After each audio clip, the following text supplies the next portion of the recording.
Vou a ser bastante escueta. Eu estou moi contenta de estar aquí. Grazas por esta explicación tan extensa sobre o edificio, a súa importancia e sobre todo o que alberga. Moitas destas cousas evidentemente teñen que ver co expediente da realización do BIC. E agora moitas destas cousas xa non están así, porque desde o 2018 ao 2022 xa cantas cousas cambiaron. Que sorte! Cunha pandemia polo medio.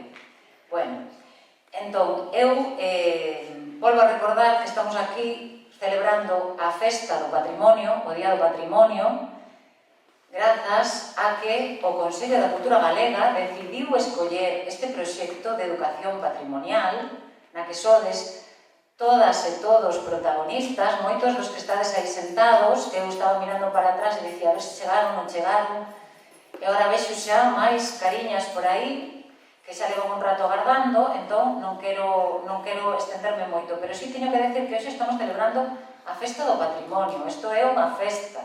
Para min, desde logo, é unha festa, é un regalo que se escollera un proxecto deste estilo, é un recoñecemento a moitos anos de traballo tamén.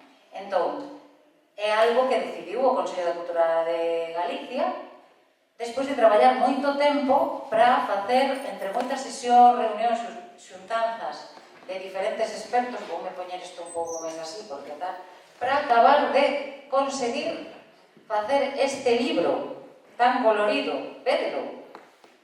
É precioso, Bueno, tengo un montón de texto. A ver se non cae nada por aquí que teña mal tamén metido, non? Pero ten moitas cousas moi interesantes que realmente deberían de ser o punto de arranque para ese cambio que xa se viña dando os anos anteriores e para ese pacto social do que falaba a presidenta e no que se concorda, porque a directora xeral, que aquí segue con nós, tamén concordaba e decía que efectivamente a participación cidadá da educación patrimonial é algo que se está apoiando desde todas as institucións. Realmente, seguramente debería de apoiarse, bueno, seguramente non, debería de apoiarse moito máis a nivel económico, porque é certo que este proxecto fíxose con moito traballo, con moito traballo, pero moito traballo tamén voluntario de moitas das persoas que estades aquí, dos que estamos nesta mesa e de outras persoas que non están porque non poden estar aquí agora mesmo, non?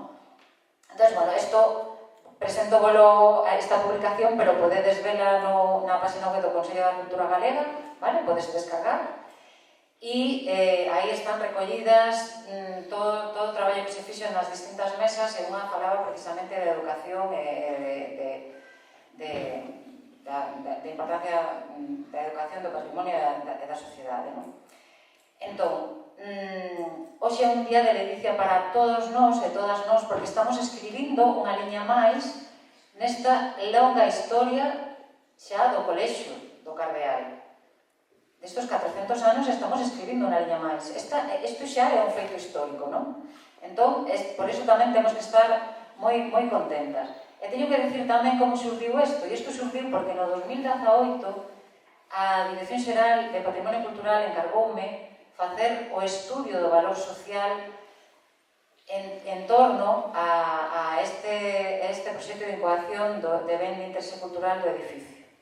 Entón, isto é algo importante e é pioneiro, por iso tamén ten moito valor, porque é a primeira vez que se solicita este estudo de valor social en torno á incoación dun BIC. Solicítanse habitualmente outro tipo de estudos, arquitectónicos, arqueolóxicos, histórico-artísticos, como vimos aquí, como nos acaban de presentar Luisa e Loli, pero non estudios de valor social. Entón, que fixemos? Tamén falando coa Dirección Xeral, que se nos ocurriu. Porque a mí parecía moi importante retomando eso co que acabou Luisa, dicindo incidindo nesa importancia do uso do centro como centro educativo desde a súa creación no século XVI, parecía o máis importante que se vamos a facer un estudio de valor social do que significa o edificio, o máis importante é coñecer se as persoas que diariamente utilizan este edificio, é dicir, alumnado e profesorado, teñen coñecemento, como valoran, que saben del. Evidentemente, había moitas persoas que sí, que xa sabíades onde estabades e que significaba, non? Pero moitas outras non. A maioría do alumnado tampouco. E a maioría das familias sí sabían, pero tampouco teñen ese coñecemento. Entón, en torno a todo isto que decidimos, orientalo como un proxecto de educación patrimonial que empezou tamén cunha conversa con Pablo xa cando nos coñecimos a través de outro proxecto tamén encargado pola Dirección Xeral de Patrimonio. Isto todo digo porque é importante salientar que, aínda que non se están invertindo todos os cartos que nos gustarían e que a mí personalmente me gustarían, como educadora e como persoa que traballa nas ciencias sociais en relación co patrimonio desde fai 25 anos xa, que se invertiran máis cartos para que pudiéramos seguir facendo este tipo de traballos. Normalmente invirtense un montón de cartos para facer plans directores e outro tipo de propostas. Sin embargo, este tipo de propostas que realmente o millor non teñen tanto custe económico, si teñen un beneficio social que é incalculable.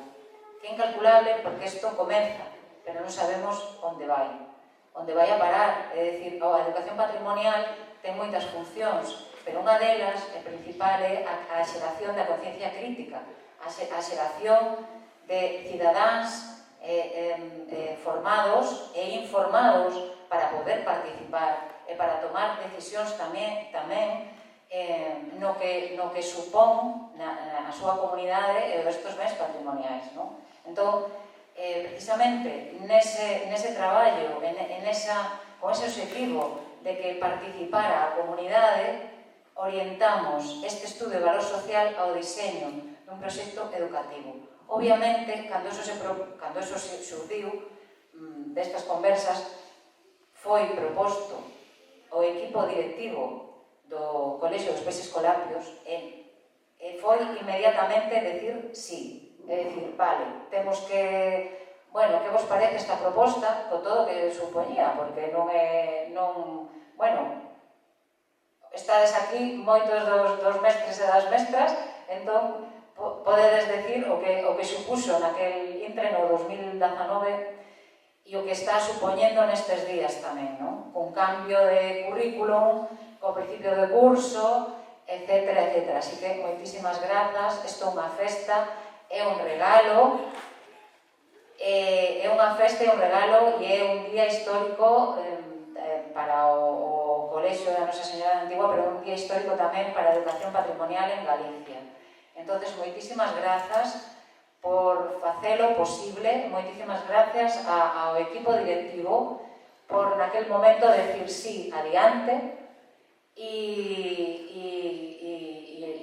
nos liamos e aliamos entre todas. Entón, nada máis, eu quero deixar agora que Pablo explique en que consiste ese proxecto de educación patrimonial. Simplemente decirvos que se pasaron en Quisas tamén a comunidade escolar, como ben sabedes, forman o profesorado, o alumnado e as familias. Entón, diseñei un cuestionario relacionado con todas as cuestións patrimoniais tamén da Ribeira Sacra, porque por iso puxen esa foto, onde estamos, é unha foto coñecida deste territorio, porque non é un lugar calquera, non era un estudio calquera, o estudio de valor social do colexio, xa que está na capital da Ribeira Sacra, e a Ribeira Sacra candidata a Patrimonio da Humanidade e a primeira pasaxe cultural que tamén é declarada Vic o maior rango que pode ter calquer elemento patrimonial en Galicia, en España, é ser ben de interese cultural. Como xa sabedes moitos de vos, e refírome ao alumnado, xa non digo profesorado, que xa sabedes de sobra. Entón, agora deixo a Pablo para que siga e explique aquí este proxecto. Moitísimas grazas a todas, a todos por estar e nada máis que darvos as gracias porque este proxecto realmente foi posible grazas a vos e os protagonistas e as protagonistas sodes vos. Nada máis, moitísimas grazas.